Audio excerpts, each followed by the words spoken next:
Hello YouTube, Blogging Eric's Rants here, and today I'm here to talk about the 26-month scandal involving drugs and the Essendon Football Club, as well as a mention on the Cronulla Football Club, well should I say Rugby Club, excuse me.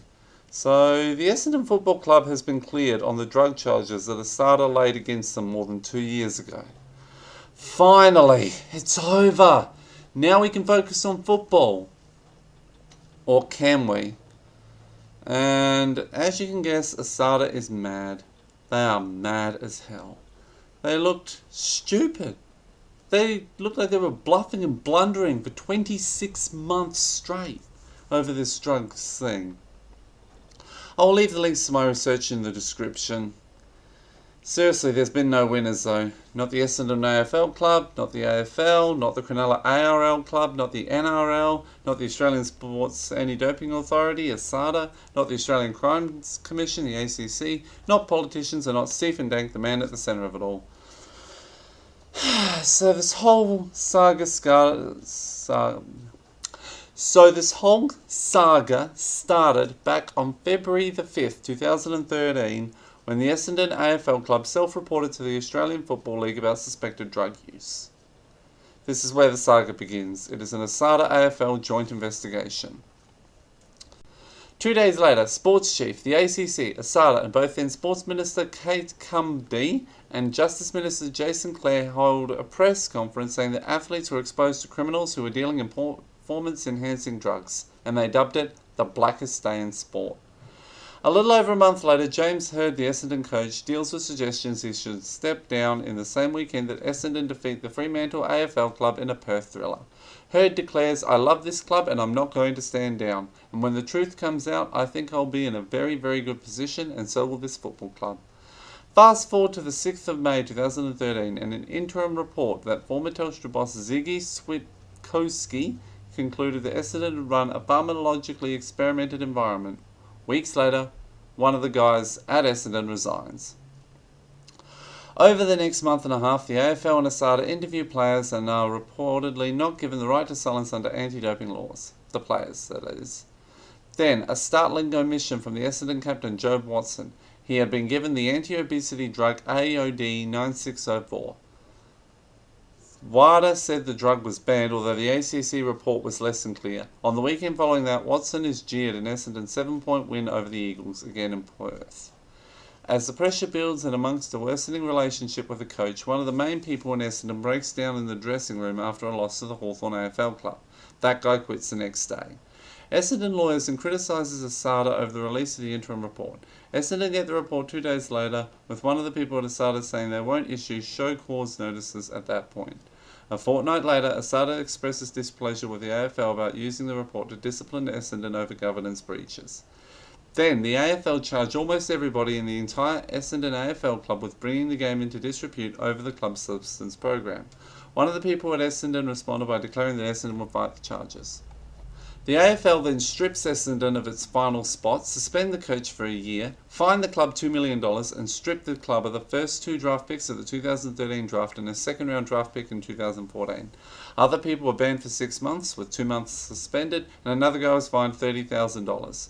James Hird's wife then reveals in a television interview that Andrew Demetriou, the head of the AFL at the time, had tipped off the club. She said that she was listening on speakerphone when James Hird spoke to another guy on July 25. Then on June 12, 2014, 34 current and former Essendon players were issued with show cause notices alleging they were administered the banned peptide thymosin beta-4. Just a day later, James Hird and the Essendon AFL club launched a federal court action against Asada, claiming the joint investigation with the AFL was unlawful. The trial began on August 11, 2014. Hird and Aurora Druska gave evidence. 5 weeks later, John Middleton, the judge the case was hearing, declared Asada had complied with the law. Hird then appeals to the full federal court on October 2, 2014, going against his club's wishes. Essendon does not. Hird's appeal fails, with Federal Court Justice Susan Kenny delivering the unanimous judgment on January 30, 2015. We reject Mr. Hird's contention that his finding involved early elements of mischaracterization. Meanwhile, on the 17th of October, fresh show-cause notices were issued, and on November 14, most of the Essendon Football Club begins serving suspensions, although few do play in other leagues. On the 1st of December, Asada seeks to compel both compound pharmacist Nina Aval and biochemist Shane Carter to appear before the tribunal. It heads to the Supreme Court seeking subpoenas, but Justice Clyde Croft turns down their request, meaning it is forced to head to the tribunal hearing 3 days later without its star witnesses. Then on December 15, the hearings begin in private at the county court. The hearing ends on February 17, 2015, and the decision was handed down on the 31st of March 2015. On March 7, 2015, the pre-season begins. The players with infraction notices had to choose between losing anonymity or losing their time banked during the provisional suspension. While Essendon did not consider fielding a team at all in the pre-season, they eventually cobbled a team together, including top-ups. And finally, on the 31st of March 2015, 34 past and present players are cleared by the AFL Anti-Doping Tribunal. So what do I think on this? It's finally over. After 26 months where the focus has been not on the game of Australian football, but on this drug scandal. The players are relieved, the coach is relieved, Essendon supporters are relieved, and all of the other teams must be relieved, as several other teams had players tangled in this saga. Oh, and by the way, it may not be over yet. Asada may still appeal the findings. Extraordinary as it may seem, this may not be over yet. Now, there is still a massive gap between the Australian Football League and the players at the Essendon Football Club. There is definitely the possibility of legal action by the players towards a massive variety of papers over 2 years. And it gets even worse. Essendon is a disunified team. The players are unified, but they must feel alienated from their coach, James Hird. And I can see the AFL is now trying desperately to cover its arse by saying that it is now on this player's side. Even the new CEO, Gillan McLaughlin, tried to heal the rift by saying the AFL was suddenly interested in full and open transparency, calling for a public release of the tribunal's summary and suggesting that the tribal's verdict exonerates the players. Not going to work, AFL. You should know that.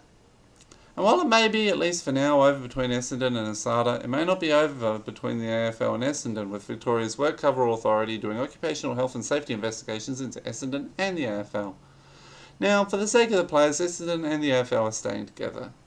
And an example of the divide between the players and James Hird. Well, after the verdict was read out, James Hird and the president of Essendon, Paul Little, were at the club's training facilities, while the players were on the other side of Melbourne, and the players had nothing to do with Essendon on them. Now the ball is in Asada's court. They have 21 days to decide whether they will appeal or not, and the World Anti-Doping Organisation have, I think it's a bit longer than that. I don't know quite how that works. So they've got like 42 days, so they've got 21 after Asada, deciding on whether they'll appeal or not. Now, before I want to finish, I want to give an acknowledgement to the Cronulla Rugby League Club, which has been tangled in the same mess as Essendon for a similar length of time. So it wasn't just the Essendon AFL club, it was the Cronulla ARL club as well. As a final note, a plea to Asada. Don't drag this out for a third AFL season. Please. The last thing we need at the moment is for you guys to appeal the verdict and drag this into the 2015 season as well, which starts tonight, in fact. Have a great day, everybody. And yes, my first sports-related video is not an Australian V8 supercar video. This was just a too big a thing not to comment on. Don't forget to rate, comment, and subscribe. And have a great day, everybody.